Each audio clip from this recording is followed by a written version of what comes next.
Hey there, and welcome to another episode of the HomeTech Podcast. Jason Griffin here. Happy to have you with us. I am joined, as always, by my partner, Seth Johnson. Seth, how's it going? Good, man. Good, man. And I think we're going to have a little longer show this week. We might. Yeah, we got to make up for some lost time. I was not able to join you last week. I think we may have put out the shortest episode of our podcast in HomeTech history. Five minutes or whatever it was. It's however long the song is, because I kind of went by that. that was the determining factor. Right. Well, we launched a pretty cool project. I really don't know what to call it, but we're just asking people to send in projects. And did we ever get some responses on it? And some Love really it. Cool projects. Jason, go over to our back end show note thing. And click on this card, Okay. and take a look at that image that I put in there of that railing. Oh wow! Yeah. So this is pretty nice. This is Rob L, and it's a 100% DIY project. We kind of sent some exchanges back and forth. I got a bunch of emails I need to follow up on, but man, I'm totally stealing this from Rob because we've got to get him on the show to talk about how he did this and what he did. But it's like LED lighting underneath railing, and it's got some Sonos out there on like a pool deck. Out on a deck, yeah. It looks really nice, really nice. No, that's really cool. I'm excited to be launching this project. It's something that we've talked about for a little while. I think the project is a working title. We'll probably have to come up with something a little better eventually, but I think it works for now. And I was happy that you were able to get the announcement out last week while I was out in Boston hanging with the One Vision team. As listeners to the show may be familiar, I recently started a new job, and so I spent the week out there getting some FaceTime with the team and getting my feet under me, and so that was that's my excuse for being absent for a week, Seth. Yeah, okay. Good, new job, good enough. Yeah, although there was a picture of me posted on Twitter that sort of incriminated me on Wednesday night. With Big Nate from the AV Shop Talk podcast, a longtime friend of mine who I used to do two podcasts and had to back away from that one. It was just a little bit too much with kids and everything else, but it was funny. It was the first time Nate and I had ever met in person, and so it was he and I have known each other for years online, but it was really good to connect with him. Definitely. It looked like you guys were having a pretty good time. Yep. Had a great time out there in general. So let's jump in, though. We've got quite a bit of ground to cover here. No guests this week. We're going to get back into doing some booking here. Things have been a little in flux lately with the new job and everything else going on, but we'll be looking to get some guests on the show here soon. But for tonight, Seth, probably good that it's just the two of us, because with the week off, we've got a lot of ground to cover, like we alluded to. So we're just going to talk about a bunch of news stories. But before we do that, as always, we want to send a quick thanks to all of the supporters of the show who have come on board as patrons. And if you want to learn a little bit more about that, if you enjoy what we do here and want to support our efforts to continue producing shows just like this one, head on over to HomeTech.fm/support. And that's where you can learn a little bit more about our patron page, which is a way that you can support our efforts here for as little as $1 a month. And as we usually do, we just want to send a big thanks. Had a few more people come on board this week, and we really appreciate it. Absolutely. Thanks, everyone who has contributed to the project, contributed to HomeTech, and continues to contribute. It's as little as $1 a month for some people, but some people have definitely stepped up and done more. And there's a lot we have at the $5 amount, and over amount. Right. So thank you very much to everyone. Absolutely. Well, we're going to jump in here. We've got a number of voice control stories we're going to touch on. A Bose story that's an interesting privacy security type of topic that we're going to hit on. A couple of stories about my favorite topic, physical tactile control. You knew I had to get that in there this week. And then a number of stories actually that broke. This has been a continuing theme here for the last few weeks, Seth, that we've done the show, is really the heating up in the over-the-top streaming video content space. It just continues to gain momentum, and this week, or last couple of weeks, really bore testament to that. So we're going to cover a lot of ground, but before we do that, Seth, I just want to try something. Are you ready? Yep, I'm ready. Okay, Google, subscribe to HomeTech. Nice.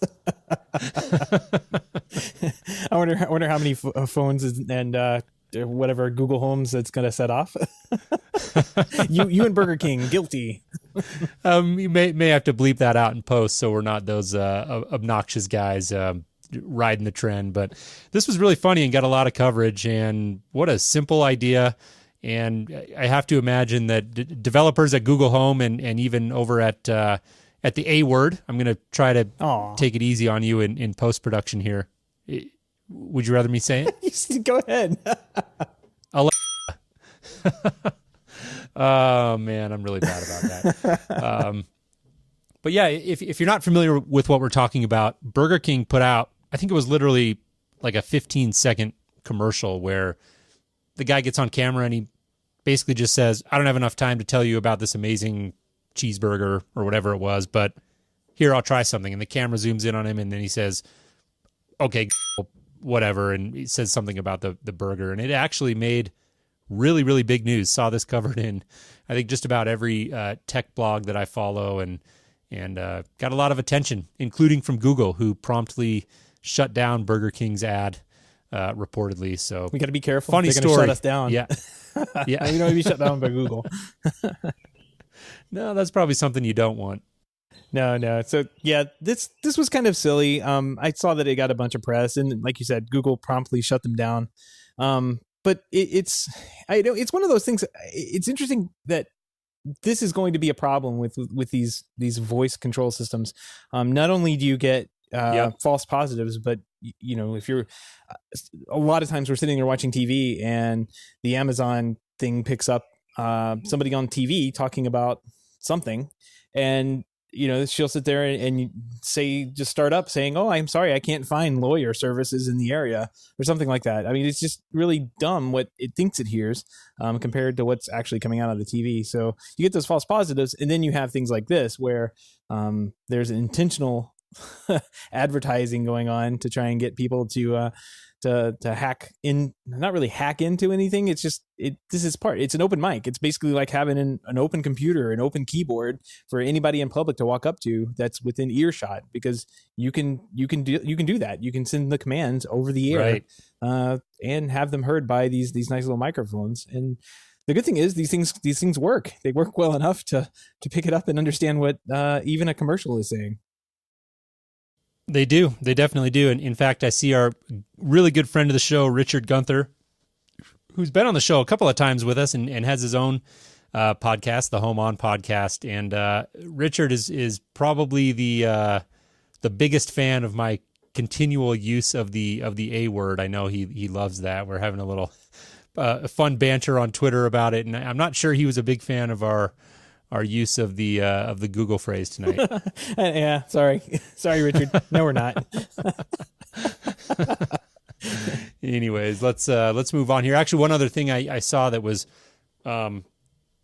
interesting, sort of a side note about Google Home. I don't want to get too deep into this, but saw a story that they were considering combining the Google Home and their Wi-Fi hub into a single product, which I think makes a lot of sense. This was originally cited by The Information, which is a pretty popular technology site if you're not familiar with it.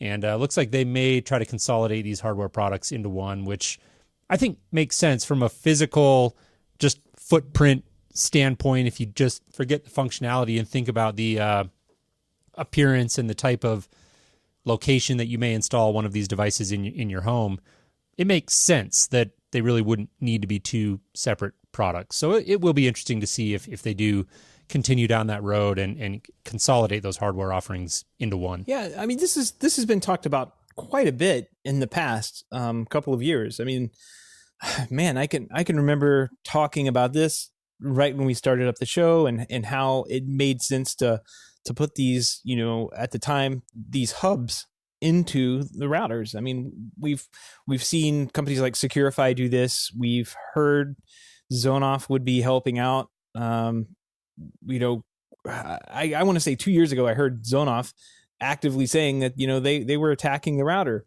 So, but now you have Google, which is Google, but you can't look at Google as one company. in this situation. You have to look at Google Right. as many like companies and big departments. Google Home is part of the what is it, the Chromecast team. Like that's the guys that are doing the little Chromecast dongle thing for audio and video to your TV. The router came from a Wi-Fi team, and it's just two different teams working on two different things. They're not going to talk to each other, and they're going to release products independently of each other. And whichever one gets traction or sticks on the wall long enough, they're going to invest in those. So will rule the day. I don't really put much into this. Quite honestly, Fair enough. I don't see it happening unless those two teams are able to come together. And under Google, I mean, look, you have Google, it has Nest, and where's Nest on any of this? Yeah, that's a good point. It's a good point. You should have, like, we're going to cover this in a little bit. You have the ecobee 4 thermostat coming out, confirmed now with Alexa built into it. Yeah, there we go. I'm gonna have to bleep that one. A word. Yep. We'll fix it in post. Yep. You've got that one coming out, and where's the Nest one with a microphone for Google Home? So it's one of those things that you can't really these types of things that make sense from like a step back and take a look at it, where it makes 100% sense, don't really work with companies as big as Google, where they have these giant teams working on giant projects. Right. That's a very good point, and time will tell. A couple other interesting things about Google Home. This one I actually missed. Chris Gamble, another great friend of the show who we've had on a few times in the chat room, pointed out Google Home now available in the UK. I believe that was a story we did talk about at one point, but I think it officially launched on Monday. And another thing that I recalled as we were talking about this that I saw break this week is that Google Home now supports multiple users, which is a no-brainer from a feature perspective. And it's good to see that, because obviously you're going to have multiple people in a household who have different Google accounts and calendars, and this sort of thing is very integral to Google Home's functionality. So the fact that it can now support multiple users, this says in the US only, UK support of multiple users coming soon. So another thing that's worth noting there. That's interesting. I wonder if it works with the Google, well, I guess they call it G Suite now, the Google for Business accounts, because Google Home is completely useless if all my calendar information is on the other Google accounts. I have really nothing but spam collecting in my personal email account from Google, and I don't use the calendar there. Yeah. I use the calendar for business. So like a work, yeah. Yep. Well, one other story we did want to touch on that is definitely related to Google Home, but is more of a, I would say, direct or traditional home technology story. Lutron Caseta this week announced an integration with Google Home. Not surprised at all, given Lutron's track record for adopting these new, sort of, I guess I would call them cutting edge or early adopter technologies. Lutron's been a company that we've talked about multiple times in terms of having a really, I think, a very good strategy for having offerings at the very high end of the market, professionally installed solutions, all the way down to like a Lutron Caseta type of offering that you can integrate with a Google Home product. And so I think this, like I said, was not a surprise to see, but good news all the same for people who are perhaps already have Lutron installed in their homes and are maybe considering a Google Home as an addition. Yeah. I mean, we talked a lot about the, I think it's called Trod-free lighting system from IKEA. You see these types of products coming on kind of around the edges of what I would consider the lighting control. Lutron Caseta, Insteon, those are real lighting control products, and they're popping up everywhere. And Caseta sure is. I mean, Lutron seems to be, man, just really trying to get in everywhere they possibly can with their integration, and they're doing it without having to have a dealer come out. I mean, this is DIY product 100%. You can go out to I think what is it, Home Depot and buy one. You can find Caseta just about anywhere these days. I've seen it even at the electrical supply house around the corner. Where did I run into? I ran into it in a very odd place the other day, and I thought, oh, that's weird, but there's Caseta. It's for sale. It makes sense. It's right here. So Yeah, good for Lutron, man, and they're hustling to get all these integrations done because this isn't something that's easy to do. And you and I have talked about Lutron quite a bit, but it's not a household name. Like this Lutron stuff is like one of those brands that you really don't, if you're not in the industry, if you're not an electrician and you don't really install light switches all day long, Lutron is going to be one of those products that is not really known by most people, and good for them for getting in everywhere they can. Right. Well, coming right off the back of that story, another, I think pretty significant, if I'm reading this story correctly, regarding the Amazon Echo. It looks like they've opened up their voice processing technology to third-party manufacturers. And so I wasn't totally sure what to make of this story when I just read the headline, because as we've talked about numerous times on the show, a big part of Amazon's strategy with the Echo is to encourage third-party integrations and even manufacturing. But what's different about this announcement is the fact that they're actually now licensing the far-field microphone technology. So this is not so much a software story, which is what they've been doing for a long time, but one of the things that the Echo really touts and that I think has been a significant contributor to its success is its ability to pick up voice commands from, far across the room and be able to process those even in light of background noise and this sort of thing. And so the fact that they're actually going out now and licensing that far field microphone technology to third-party manufacturers is a pretty significant move, if I'm reading this story correctly. Right. And then you have the story that we're talking about with Ecobee coming out with Alexa built into it. You've got this really cool little picture that was released. I think Dave Zatz is the one I first saw this on. I think we've got a story here on The Verge. But the thermostat looks just like the new Ecobee Light, but it has a little blue LED strip at the top. And if Amazon is releasing this far-field product they have that works extremely well. I mean, you take Amazon, an Echo, and put it next to my phone where I'm yelling, "Hey Siri" every day at it. Hey, it didn't wake up. Imagine that. But if I said the A word and woke up the Echo, it definitely would work. I can yell at it across the house and it works just fine. So that's going to give these manufacturers who want voice control a huge leg up without having to worry about going through major loops and jumping through hoops to get voice control into their product. I mean, they're getting a prepackaged solution from Amazon for both the hardware and the software. We talked a couple of weeks back, Amazon has released the kind of the brains and everything behind the Alexa platform on their AWS servers. So you can actually get in there and build your own voice control, whatever you want out of it. It's kind of cool. Right. But of course they historically have been extremely developer friendly and have gone out of their way to integrate with other products. And I think the Ecobee thermostat that sits on your wall has a blue LED light at the top of it that pulses back and forth when you're talking to it. I think that is probably one of the epitome of what we're talking about when we say that Amazon wants to integrate with everyone, because it's absolutely a bonkers idea until you really think about how this could work. And it seems that seems like a pretty cool idea to have a thermostat that you can just yell into the air and actually pick up and hear you and work and start doing whatever. And I can't wait to get one of these in my hands because it looks pretty cool. Yeah, it really does. And I'm just sitting here laughing because Richard is in the chat room typing cancel in all caps. Presumably every time you mention a wake word. So maybe that'll be Richard's new thing. He might have decided to take to the chat room to try and combat our abuse of the wake words, and we'll have to keep working on that. Thanks, Richard, for keeping us on our toes. Yep, thank you. But let's move on here. Actually, we're gonna shift gears. Oh, he just said he gave up and muted it. That's probably a good idea.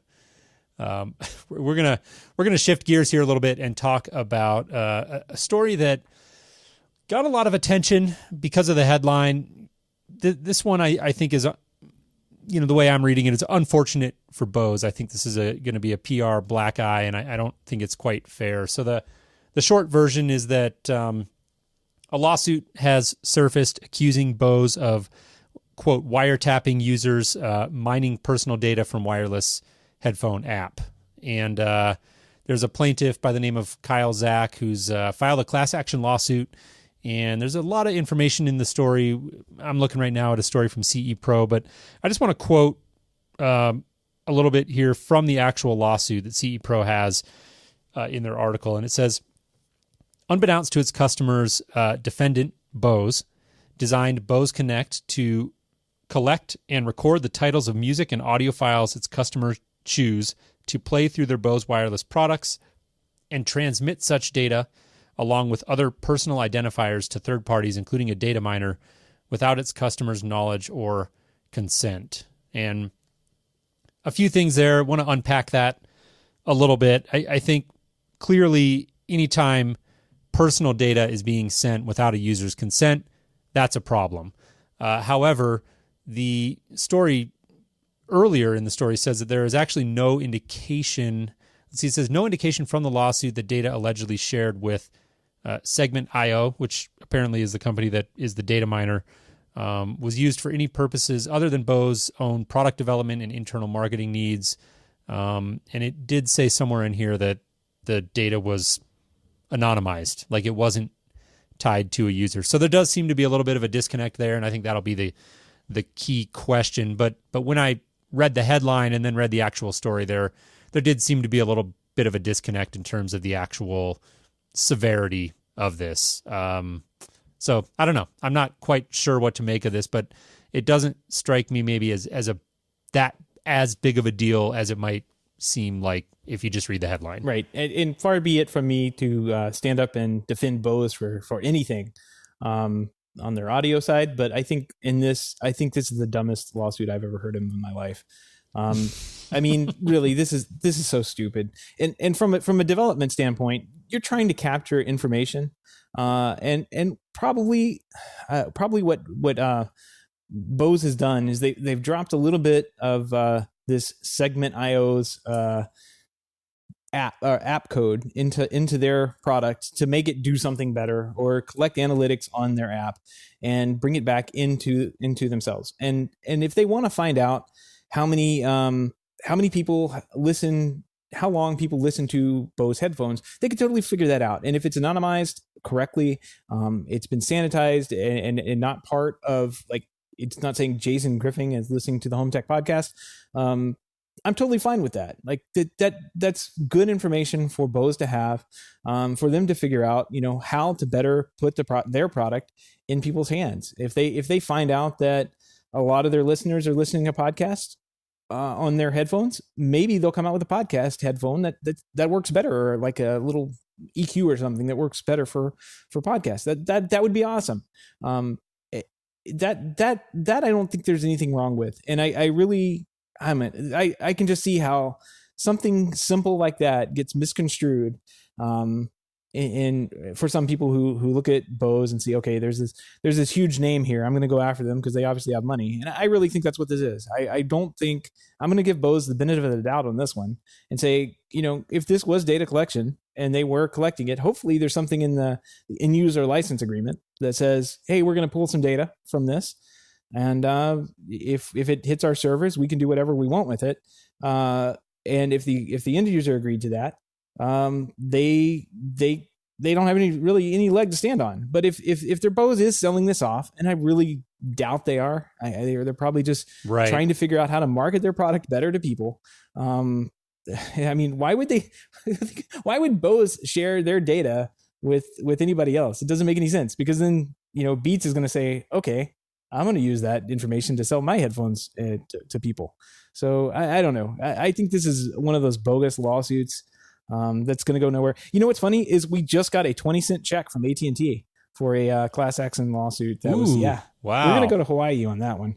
So don't spend it all in one place, as they say. Yeah, exactly. So yeah, those class action lawsuits in general are always kind of funny when you get the checks for a couple dollars or whatever, and you don't even really know why or care. But Yeah, I think it's unfortunate for Bose. It's kind of the joke in the professional side of the industry, which you and I both come from. That Bose is not a company you necessarily want to make apologies for on the audio quality side of things. Although I think they get probably a worse reputation than they actually deserve on that front. But like I said, when I actually dove into the story, to me, it just struck me as unfortunate, strictly because of the amount of coverage that it got. And unfortunately, the reality is that a lot of people will just skim through the headlines, and they'll see that, and it'll instantly leave a bad impression about Bose, and they may not actually take the time to really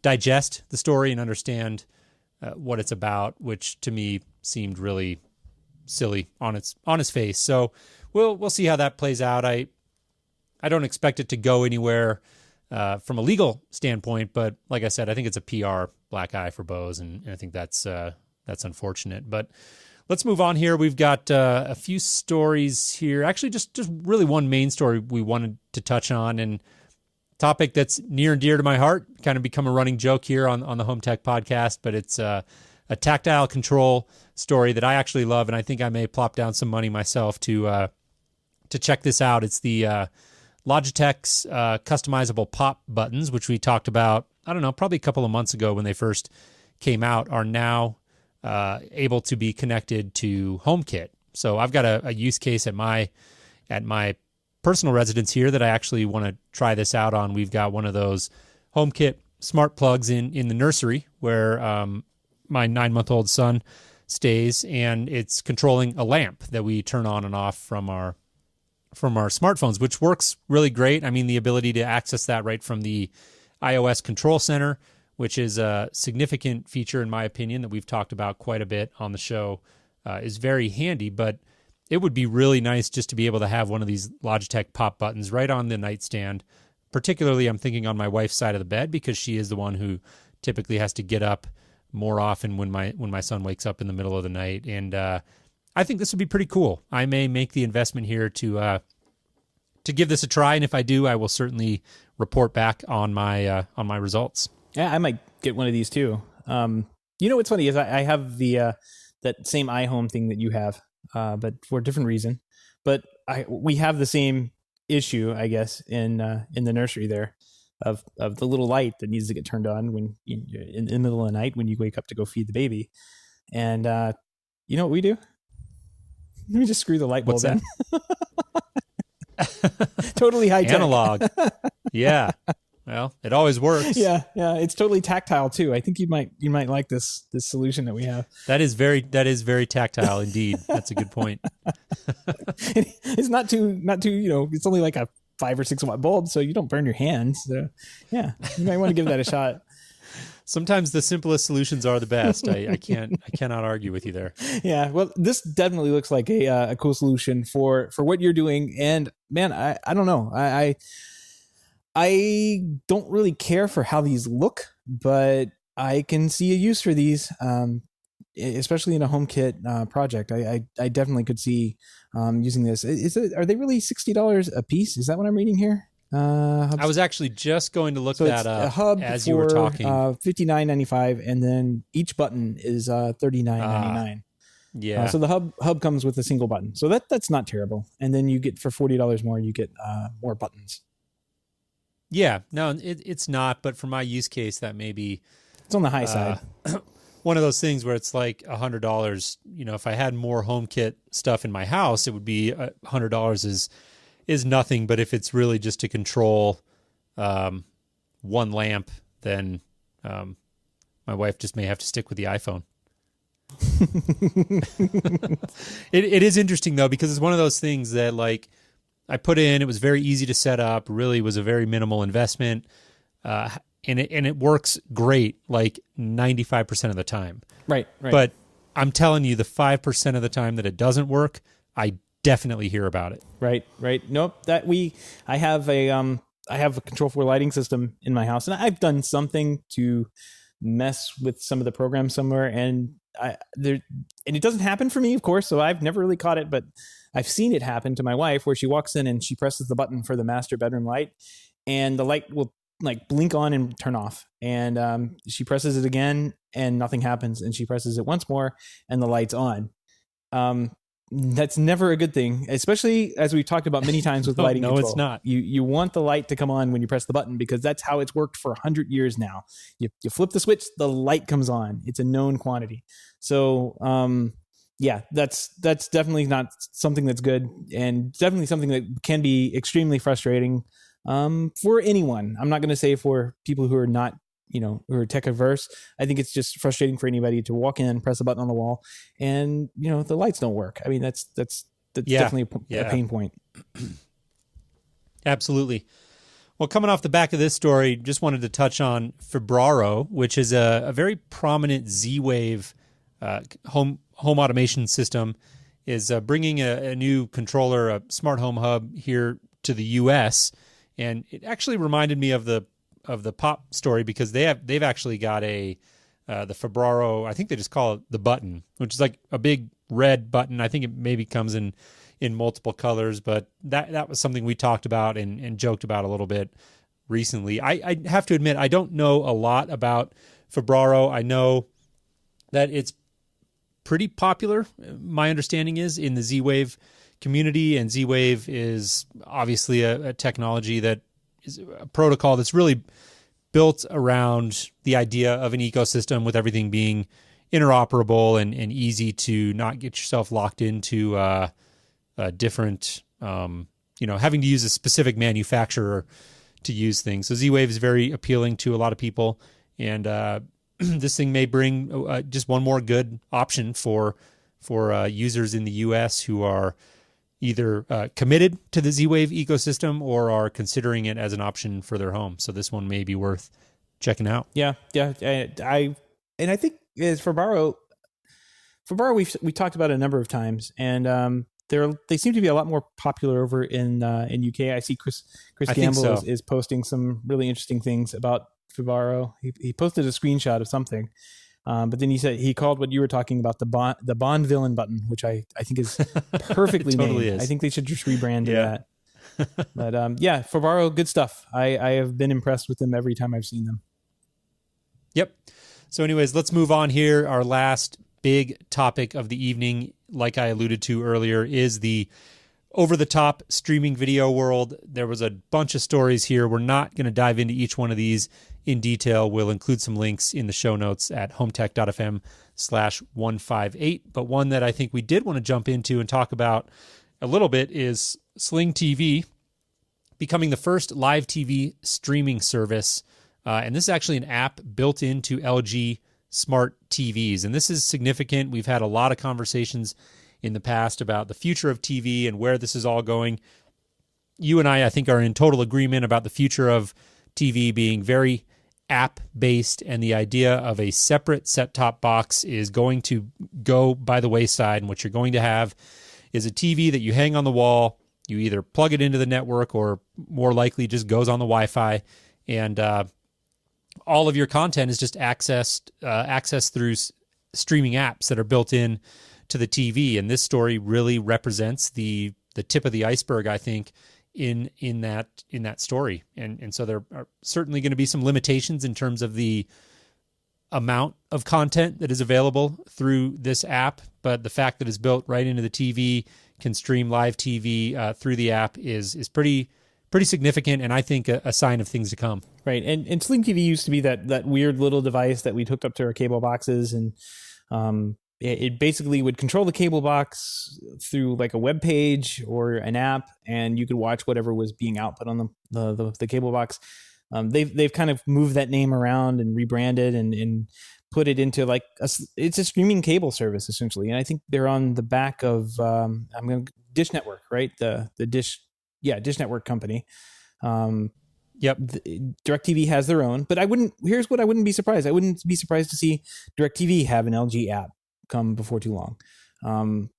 I've already installed, and I haven't installed the what's it called? The app the hardware to get it working, but I've got a nice little thing called Channels app, which is for Apple TV, where you can watch and record live TV using an Apple TV app. So we're definitely getting to the point where, not that that's needed, but in my case, we're kind of leaving TiVo after 11 years. I found out I called and canceled my account because I'm not getting the value out of it. I'm sitting there and watching Apple TV all day, and then I go over and all I do is maybe want to watch a little bit of the local news. Well, I can do that easily, either using the TV antenna or now with this little channels app, I'll be able to record things out to a NAS drive and everything. I'm gonna take a look into that and report back a little bit more. But it seems to be working well for some people, and I Richard's yelling no.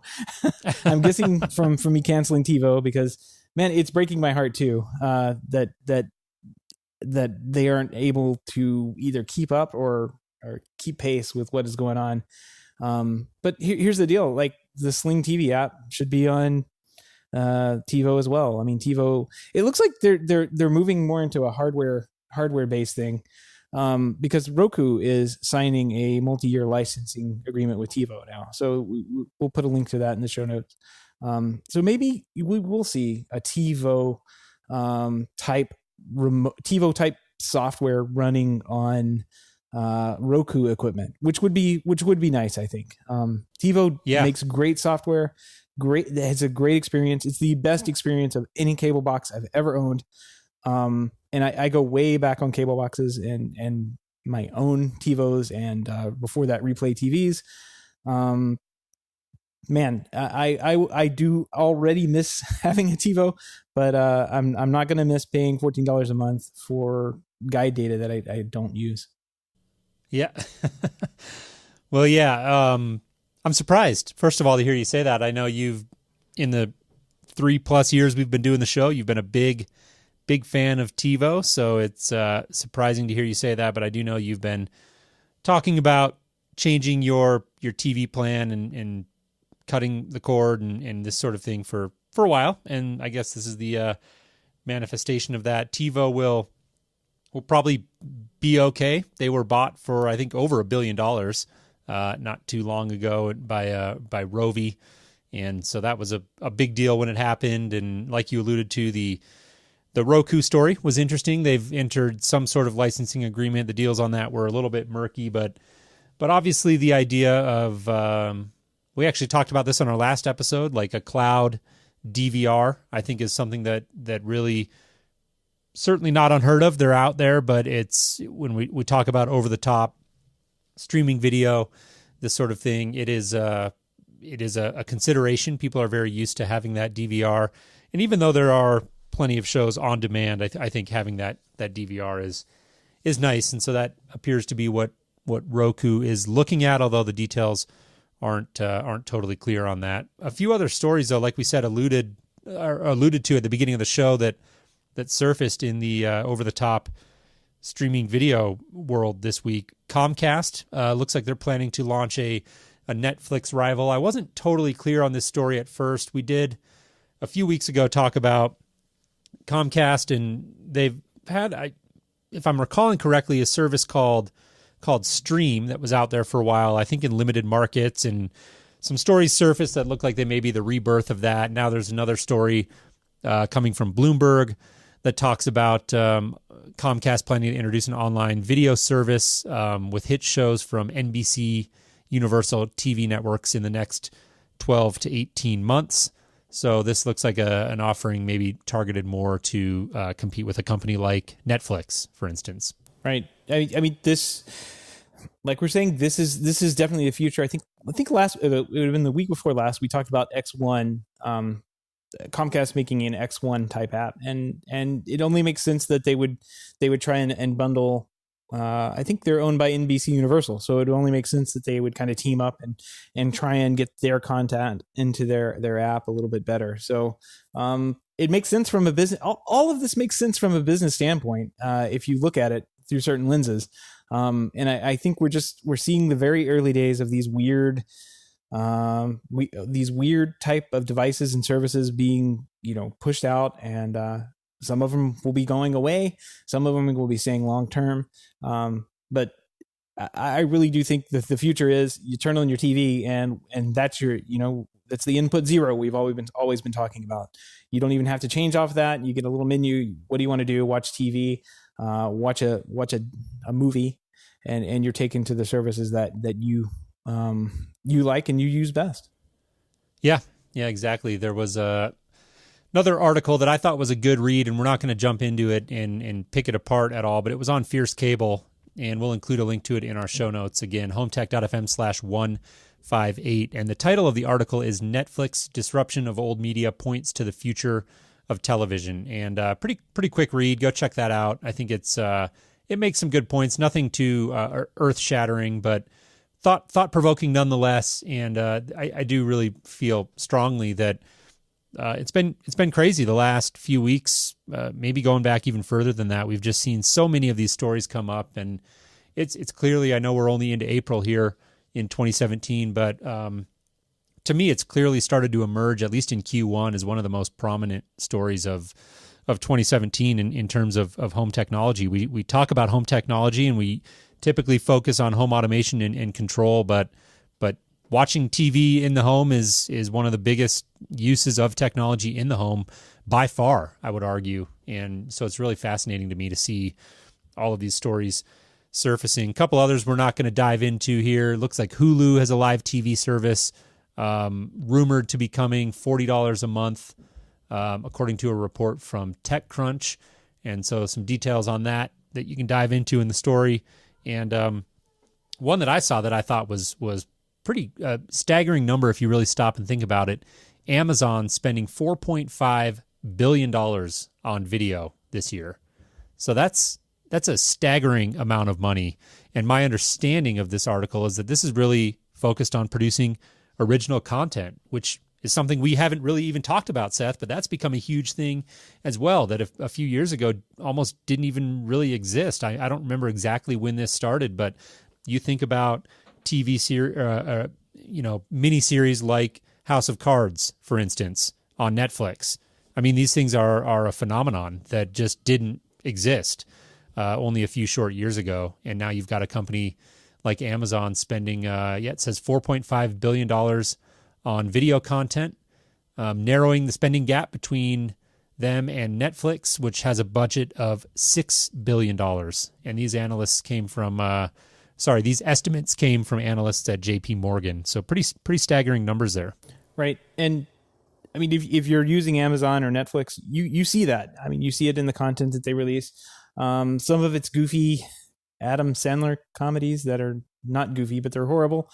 And man, I can't believe I'm sorry. I can't sidetrack tangent on Adam Sandler, but man, I just can't believe that they let him get away with that. But I never watched it, but I heard, people, I heard the grumbling. Yeah. I mean, it's April 20th today, and I can't even say it would be good to watch today. So, do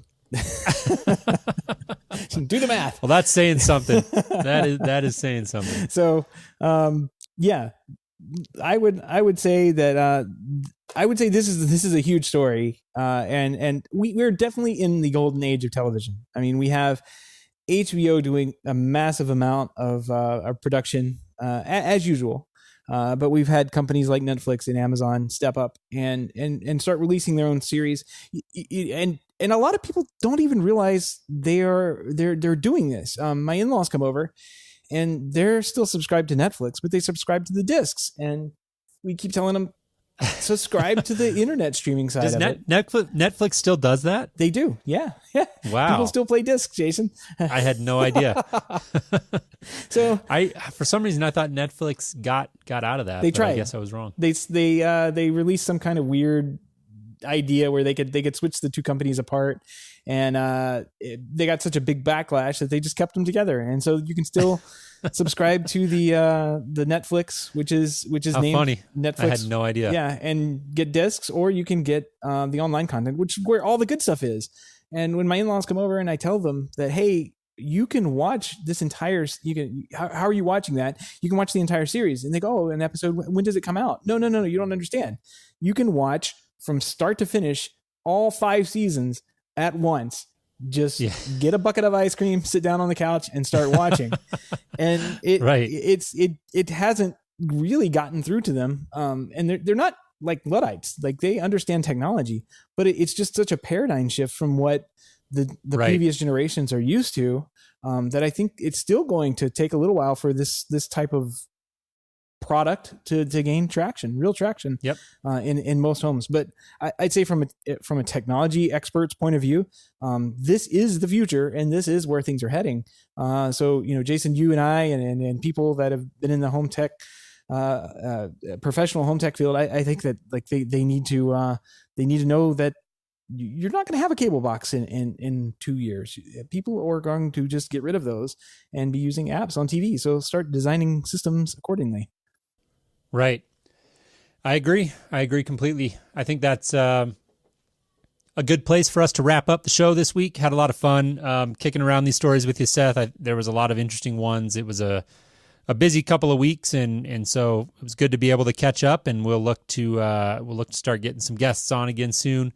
Want to, as always, send a big thanks to everybody who participated in our live chat room here tonight, as well as a thanks in general to everybody who tunes into the show, and especially those who have taken the time and given the generous contributions over at our Patreon page, which again you can find out more information about at HomeTech.fm/support. That's HomeTech.fm/support. And the last thing I'll mention is that we always want to hear from our listeners. Actually, 2 more things I want to mention, Seth. So connect with us on Twitter. Send us your suggestions, comments, feedback. We're over at HomeTech Podcast. And then once again, like you alluded to at the beginning of the show, we've got the new project. We're going to go back to the drawing board and find a better name for that. But we'd love to hear about your home technology projects, whether it's DIY, whether you're a professional who's doing installations, or even if you're somebody who's sort of in the middle and you like to tinker but maybe hired somebody for a little bit of help. Whatever you've got going on in terms of home technology, we'd love to hear about it. So head on over to HomeTech.fm/projects and fill out the form there, and we'll reach out to some of you that have the more interesting projects, and hopefully we'll be able to get to a bunch of those and feature some of them on the show. Yeah, got to say every one of them that was submitted has been interesting to read about. Everybody did something just a little bit different in each case. And what's good is I think everybody learned something along the way. And I think that's going to be the best. To me, that's going to be the best part, is finding out what people learned about what they were expecting and what they ended up with, and what they learned along that path. I think it's going to be a lot of fun to put this together. Absolutely. All right, Seth. Well, I will let you go. Hope you have a great week, and we'll look forward to connecting again with you very soon. Sounds good. I'll talk to you next week. All right. Take care.